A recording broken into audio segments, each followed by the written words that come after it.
Pemirsa, rencong merupakan salah satu senjata khas masyarakat Aceh dalam merebut kemerdekaan. Namun sekarang rencong hanya digunakan dalam upacara adat, kesenian, atau sebagai souvenir.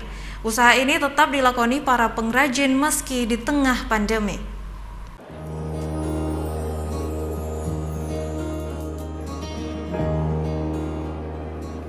Kerajinan tradisional ini ditekuni secara turun-temurun sebagai sumber pencaharian keluarga, walau terkadang tidak menguntungkan di tengah pandemi seperti saat ini. Di Desa Blang, Kecamatan Tanah Pasir, Aceh Utara, pengrajin besi masih mampu memproduksi rencong. Bersama putra sulungnya, Isha Abdullah, 68 tahun, tidak pernah berhenti memproduksi lambang perjuangan masyarakat Aceh ini.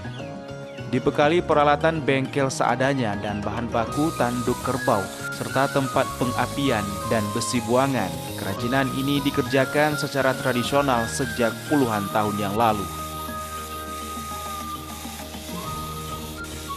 Saat ini rencong rata-rata terbuat dari besi atau kuningan.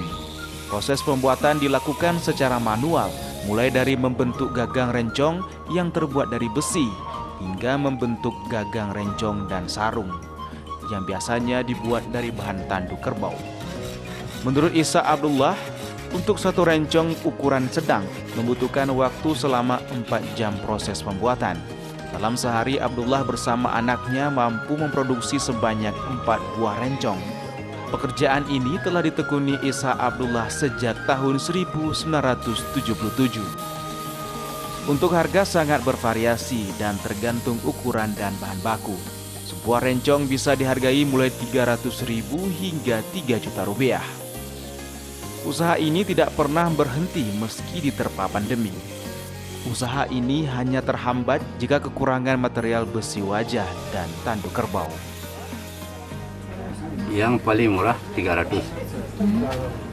Yang paling mahal 3 juta. 3 juta. Ukurannya nggak beda-beda. Nah, ukurannya masih ada yang 6 inci, ada yang 7 inci, kan? Karena rencong inci.